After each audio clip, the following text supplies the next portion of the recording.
Olá, muito boa tarde. Você vai vir a seguir no TV Esportes de hoje. Conheça Alanis Macedo, gaúcha de Canoas, pentacampeã sul-americana de jiu-jitsu. E um papo com o presidente da Federação Gaúcha de Orientação sobre esse esporte e o Campeonato Gaúcho da modalidade encerrado no último domingo. Eu sou o Marco Aurélio Costa e o TV Esportes está começando.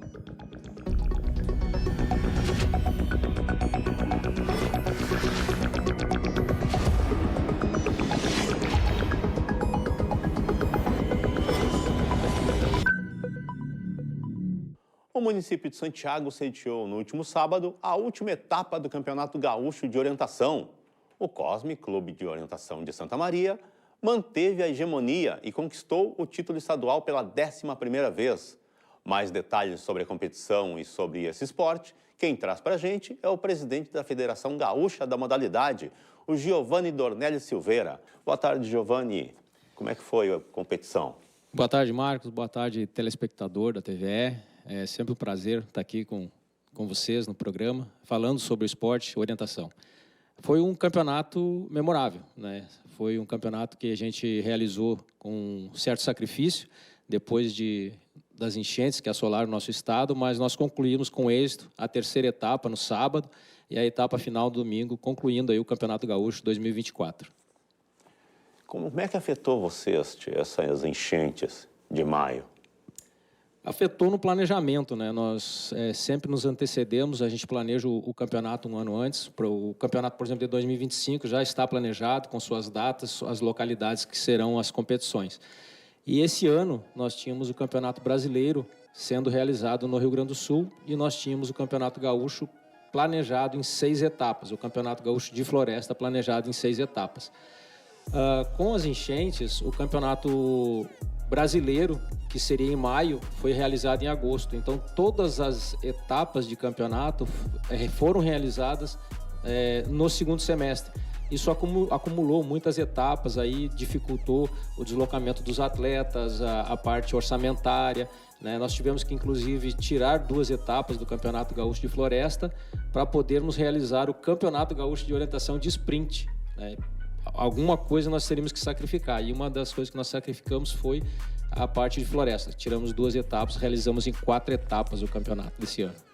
Bom, esse esporte já tem mais de 100 anos, tem precisamente 112 anos, foi criado na Suécia em 1912. Mas aqui no Rio Grande do Sul chegou só em 1970, então é relativamente novo, 54 anos. Como é que está a divulgação desse esporte? O que acontece? Existe um paradigma, né? Eu tenho falado sempre que a orientação é um esporte militar, porque foram os militares que trouxeram a orientação para o Brasil. E trouxeram na década de 70, né? Mais precisamente 72, o Brasil foi para a Dinamarca, para o Campeonato Mundial das Forças Armadas, conheceu o esporte e trouxe o esporte para o Brasil. Com isso, a orientação ficou sendo praticada dentro das Forças Armadas até 1990. Então, por isso existe o paradigma, que é um esporte militar. E ficou muito tempo sendo praticado dentro das Forças Armadas, não divulgada ao meio civil, né? Em 1991, fundou-se o primeiro clube de orientação, que é o Clube de Orientação de Santa Maria, e a partir daí começou-se um trabalho, né, de divulgação no meio civil do esporte. Aí, em 1996, veio a Federação Gaúcha, em 1999 veio a Confederação Brasileira, né, e hoje nós temos 17 federações no Brasil. A Confederação Brasileira é filiada ao COB, então hoje o esporte está na sua estrutura, né, está bem organizado e estamos realizando campeonatos regionais, campeonatos estaduais, campeonatos municipais, campeonatos brasileiros.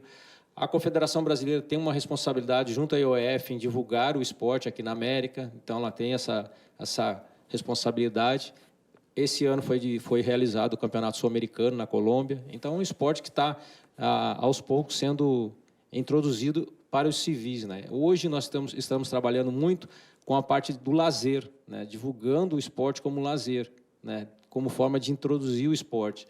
Depois uma ferramenta de capacitação dentro do meio escolar, né? Porque a orientação ela é uma ferramenta interdisciplinar que abrange praticamente todas as disciplinas.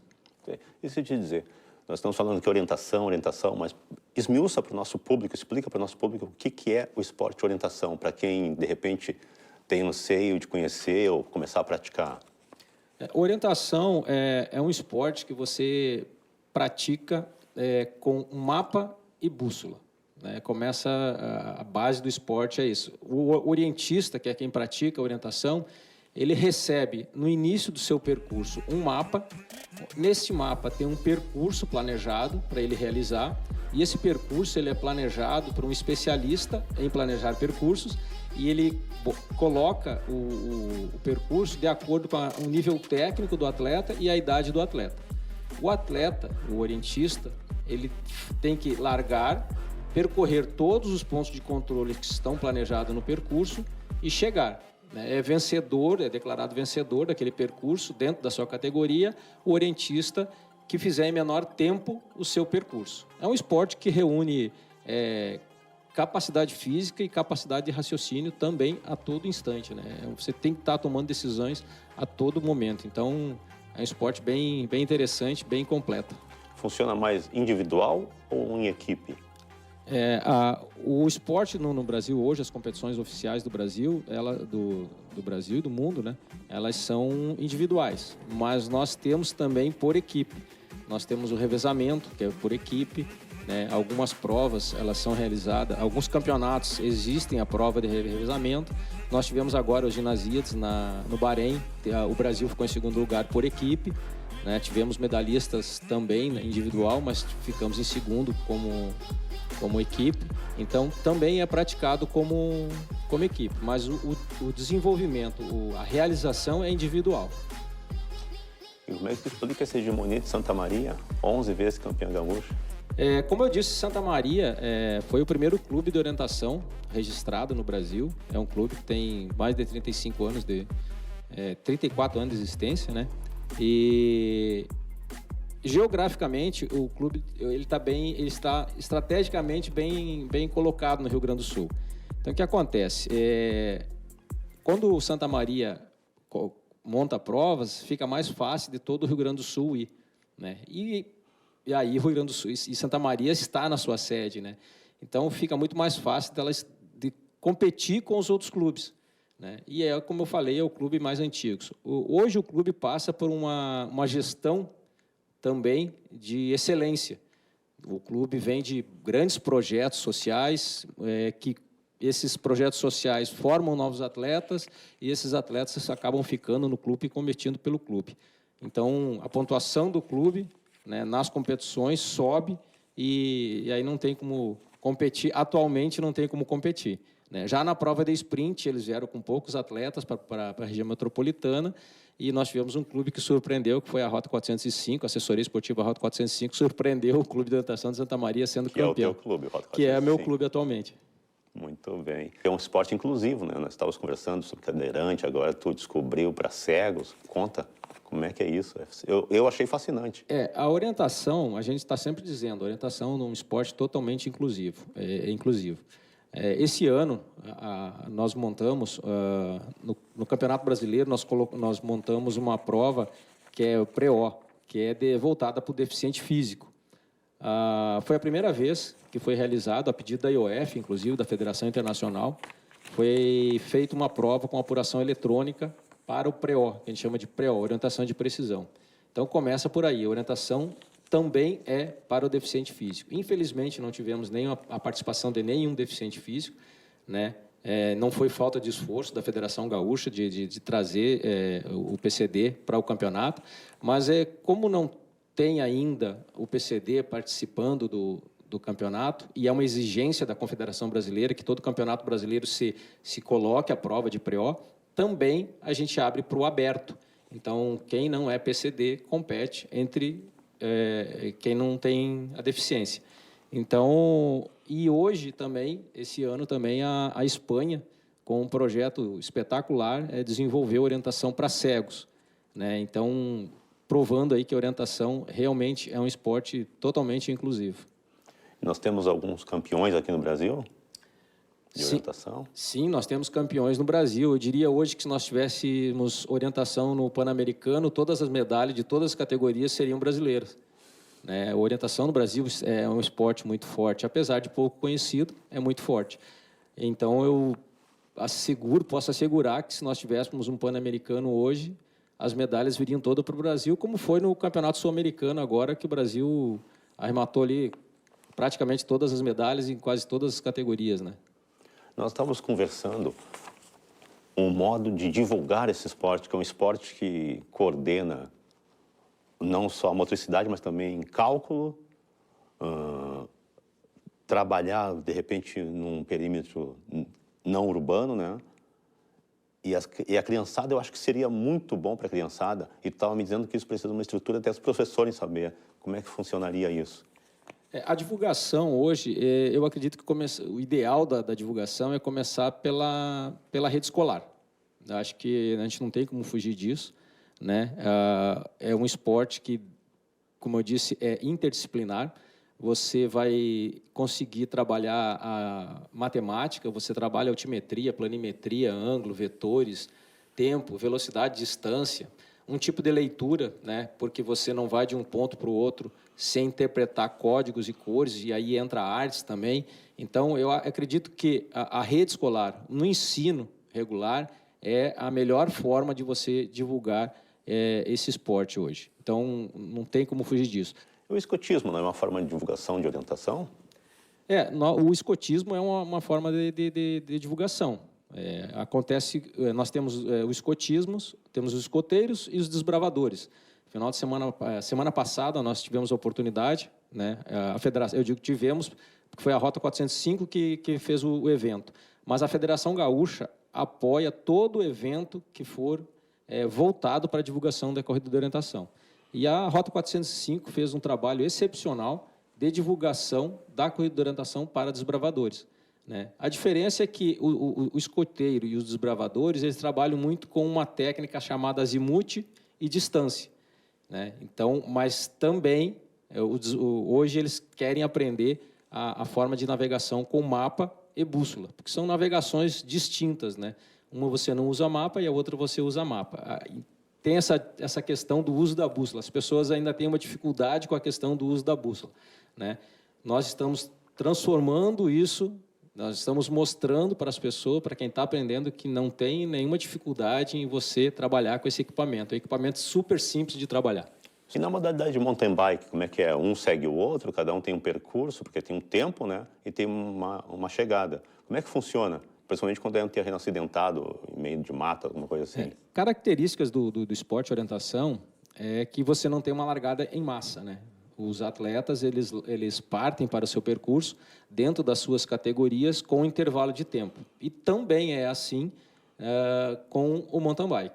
A prática de mountain bike hoje no Brasil, ela ainda está engatinhando, né? Nós não tivemos grandes eventos. A Confederação Brasileira ainda não conseguiu organizar grandes eventos do mountain bike. Hoje, no mundo, nós temos 3 práticas de orientação, que é a orientação pedestre, né? Dentro da orientação pedestre, você tem a modalidade de floresta e tem a modalidade sprint. Você tem também, sendo praticada, a de esqui e a de mountain bike, né? Então, no Brasil, esse ano, o ano passado, retrasado, nós tivemos no Rio Grande do Sul, organizado também pela Rota 405, a pedido do pessoal da tradicionalista de Nova Santa Rita, nós tivemos a orientação com montaria. Então, nós tivemos 3 edições já no Rio Grande do Sul de orientação em montaria. Mas, oficialmente, no mundo hoje, é pedestre, mountain bike e esqui. Montaria é coisa de gaúcho mesmo. Montaria é coisa de gaúcho. Mas a gente procurou botar o nome montaria porque seria interessante nós termos uma terceira prática no Brasil. E a gente optou pelo nome montaria porque no Nordeste tem um tipo de montaria, no Norte tem um outro tipo de montaria. A gente, no início, iria colocar o nome de orientação a cavalo, a orientação em cavalo. Mas eu optou pelo nome montaria, porque daí você consegue abranger todos os tipos de montaria do Brasil. Fica bastante. Exatamente. E nos conta uma coisa, e para o ano que vem, que tem campeonato mundial, por exemplo?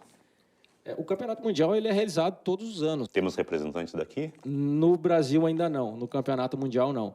Mas teremos representantes, sim. A gente já está vendo o pessoal que quer participar no campeonato mundial de Master, que será na Espanha. No ano que vem, no campeonato mundial de Master, nós teremos representantes do Brasil no campeonato. né? Esse ano nós tivemos no Ginasias, foi no Bahrein, tivemos uma equipe brasileira, ano que vem provavelmente teremos também, e o Sul-Americano, né? O Sul-Americano ele ocorre de 2 em 2 anos. Então, o campeonato internacional para o Brasil, no ano que vem, eu acredito que só o Campeonato Mundial de Master e o Estudantil. Tu falasse em COB ainda agora, tem alguma chance de mais para frente a orientação entrar nas Olimpíadas? A entrada de um esporte nas Olimpíadas, ela tem uns critérios, alguns critérios que tem que cumprir, né? Muitos deles a orientação já cumpriu, né? Acredito que ainda faltam alguns, mas eu acredito que com a possibilidade maior hoje é de orientação estar nos Jogos Pan-Americanos. E aí sim, eu acredito que estando nos Jogos Pan-Americanos, o próximo passo seria as Olimpíadas. Tá, legal. Agora, para finalizar, conta para nós a história desse lindo troféu aí. Esse ano, no Campeonato Brasileiro, em todos os campeonatos brasileiros, na realidade, a Confederação Brasileira organiza a competição de confederações, né, que é por pontuação dos atletas. A confederação que mais pontuação obtém no campeonato, ela recebe o troféu de campeã de federação no Campeonato Brasileiro. E esse ano a Federação Gaúcha foi contemplada com o troféu. E é um troféu que ele é rotativo, né, e fica com a federação que for 3 vezes campeã. Acredito que com o trabalho que nós estamos fazendo aí, nós lograremos êxito nos próximos 2 anos e ficaremos com esse troféu aí. A Confederação Brasileira vai ter que ter o custo de mais um para a próxima federação. Vamos ficar na torcida.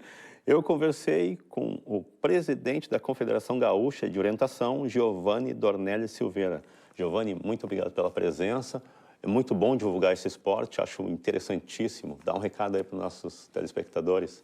Marco, eu que agradeço o telespectador que está sempre nos apoiando, né? E convido a todos para conhecerem esse esporte. É um esporte espetacular e, como eu falei, com várias possibilidades. Se você quer praticar como lazer, com a sua família, você também pode praticar. Nós temos em todos os campeonatos, nós temos a categoria acompanhados, que é uma categoria que não é competitiva. Então, você pode fazer com seu filho, com sua esposa, com a sua namorada. Então, realmente é um esporte para ser praticado como lazer também.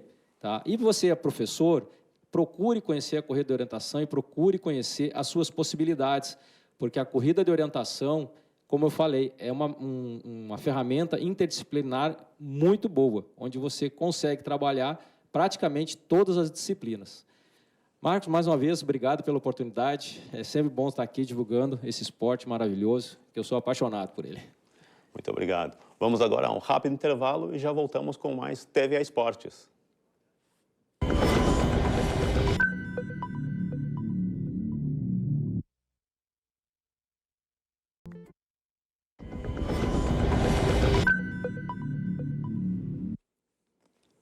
Boa tarde, estamos de volta com TV Esportes e o assunto agora é jiu-jitsu. Eu vou entrevistar agora a Alanis Macedo, de 17 anos, que começou a praticar jiu-jitsu com 9 e já é 5 vezes campeã sul-americana. Boa tarde, Alane, bem-vindo ao TV Esportes. Obrigado, Marco. Oi, pessoal aí de casa, né?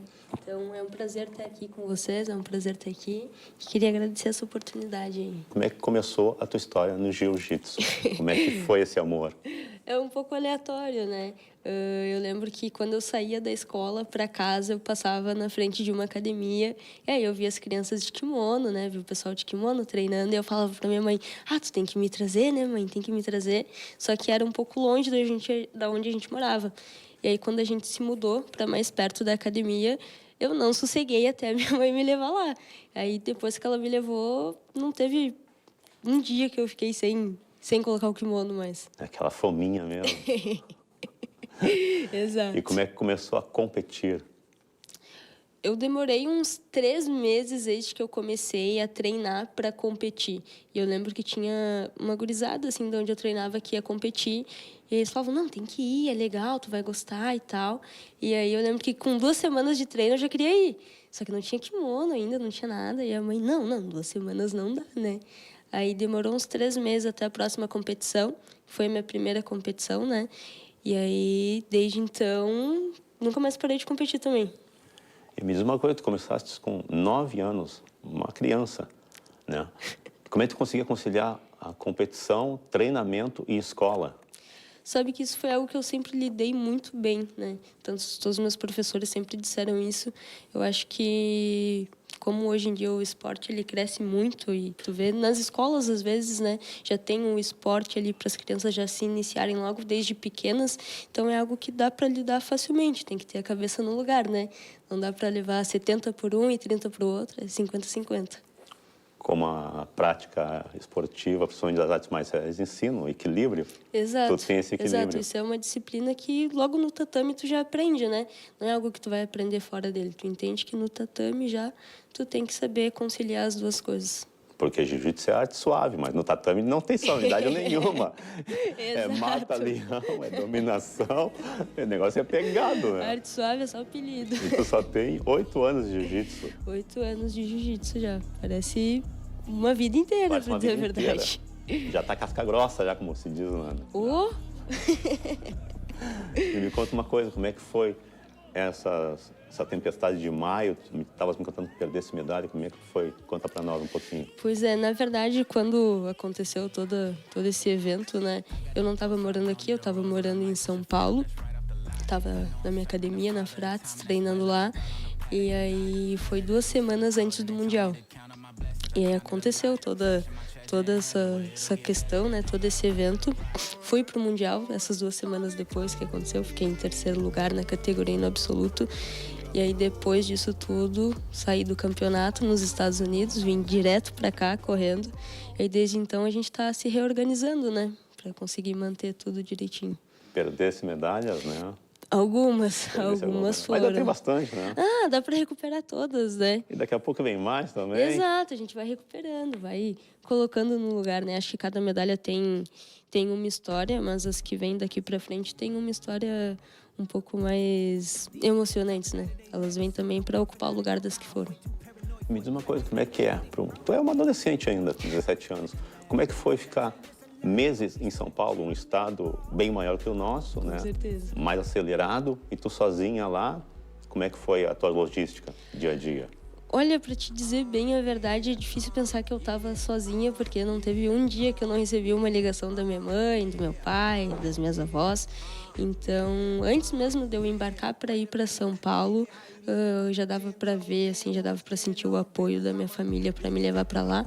E eu acho também que quando tu começa desde cedo, tu tem na cabeça que para te crescer no esporte, tu precisa sair de onde tu começou. Ninguém cresce aonde nasce, né? Tu precisa sair. Foram 4 meses de muita experiência, foi uma experiência muito bacana, eu cresci bastante lá, tanto tecnicamente falando, quanto pessoalmente também. E quando eu voltei da enchente para cá, a gente está conciliando, né? Passar um tempo lá, passar um tempo aqui, mas foi uma experiência incrível.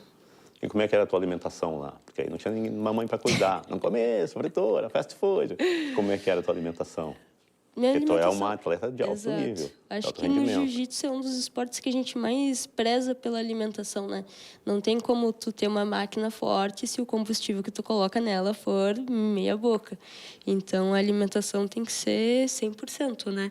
E como a minha rotina de treino lá era mais puxada do que aqui, eu treinava diariamente 8 horas para mais. 8 horas diárias? Isso, exato. Então, tu tem que ter uma boa alimentação, tu tem que ter um bom físico para aguentar tudo isso, né? Então, a alimentação tem que ser algo 100%. Qual é a tua altura e o teu peso? Atualmente, eu tô com 53 quilos e 1,56 de altura. E as tuas adversárias? Como as categorias são por peso, né? Por peso e faixa, é difícil pegar alguém muito pesado que eu, só no absoluto. O absoluto ele é uma categoria que não tem limite de peso, né? Mas a minha categoria de peso, ela é até 52 quilos. Aí eu perco um pouquinho para lutar. Mas tem nada... que perder um pouquinho para lutar? Não, 1 quilo, nada muito desgastante. O peso do kimono. Fica fácil para ti? Né? Exato, fica perfeito. Acho que a gente tem um bom acompanhamento para isso também, né? Importante quando a gente está no esporte. E 1 quilo a gente perde em menos de uma semana aí. Facilmente. Mas a gente é tu, né? A gente é eu. Eu falo a gente porque eu costumo muito incluir os meus pais quando eu falo sobre isso, né? Mas a gente sou eu, sim. E conta pra mim uma coisa. Eu fiquei sabendo que tu já tem gente de olho em ti nada mais, nada menos que alguém do UFC. Conta para nós como é que é esse projeto, como é que aconteceu. Teu talento já está sendo observado pelo UFC, que é uma das grandes, se não a maior potência nessa área. Pois é, eu acho que desde os meus 10 anos, ali, um pouco depois que eu comecei no jiu-jitsu, que eu comecei a ter esse contato maior com o esporte, né? E eu comecei a ver os atletas de jiu-jitsu também migrando para o MMA, migrando para o UFC. Acho que foi algo que se intensificou para mim na minha vida também. Essa vontade de fazer essa migração, né? De trocar o kimono pela luva. Eu acho que é algo bem interessante também, algo que eu quero construir. E, de repente, mais pra frente, quem sabe a gente tá de luva em vez de kimono, né? E tu já está pensando em fazer outras lutas além do jiu-jitsu? Sim, sim. Na verdade, eu já estou fazendo. Estou fazendo umas aulas de Muay Thai, né? Importante, de Muay Thai. E, de repente, mais pra frente, eu acho que o wrestling também é bem interessante. Acho que hoje em dia, quando tu olha para um atleta completo, ele tem que ter essa base de wrestling também. Muay Thai porque é em pé, né? Muay Thai é em pé, Boxe o Jiu é o também já solo. inclui Exato. o boxe, então O Jiu é aí o fica solo. completo. Não, fica perfeito. Eu acho que... Artes marciais mescladas. Exato. Eu acho que quando tu olha hoje para um atleta, uma das partes mais importantes é o chão, né? E aí, como tu já tem essa base do jiu-jitsu, tu já vem com um chão muito forte, eu acho que já dá uma facilitada também. E tu almeja, obviamente, ser campeã mundial. Logicamente. Qual é a tua meta para isso? Tá só com 17 anos. Exato. Eu fui campeã mundial no Gil em 2020, eu acho. 2020. 2020. Com 14 anos. Exato. Com 14 anos em Dubai. E aí depois, em 2023, eu fiquei em segundo lugar na categoria e no absoluto também, no Mundial na Califórnia. E esse ano, logo depois da enchente, né, fiquei em terceiro lugar na categoria e no absoluto também na Califórnia. Meu Deus. E agora tá planejando morar em São Paulo fixamente? Exato, exato. Eu acho que, como eu falei, né, para te crescer, tu tem que sair de onde tu nasceu, lógico, né? Sempre tem que voltar para matar a saudade. É bem tranquilo. Tem que voltar para matar a saudade, mas eu acho importante também fazer essa troca, né? Tá estudando ainda, ali? Com certeza, com certeza. Ano que vem eu termino a escola já. E aí, depois que terminar a escola, a gente nunca para de estudar, né? Sim. Mas aí eu acho que o foco fica um pouco maior no esporte. Muito legal. Eu conversei aqui com Alanis Macedo. Muito obrigado pela presença, Alanis. Foi um prazer te conhecer. Conhecer a tua mãe, que eu conversei com a tua mãe pelo telefone e ouvi. Nós conversamos um pouco e dava de ver o orgulho que ela tem. E é muito legal te ver. Ela me contou a história de vocês, que é super responsável. Com 17 anos, pedi para ir no shopping. Achei sensacional, porque isso não acontece mais hoje em dia. Te vejo aqui com um foco muito centrado, uma atleta de altíssimo nível. Não tenho dúvida nenhuma que tu vai chegar a ser campeã mundial e quero te entrevistar quando isso acontecer. Com certeza, Marco, eu que agradeço a oportunidade, é um prazer estar aqui conversando contigo. Acho que foi uma conversa muito bacana, tá? E com certeza verei de novo depois no Mundial. E o TVE deste sábado vai ficando por aqui, mas nós voltaremos sábado que vem, sempre ao meio-dia. Uma boa tarde a todos e até lá!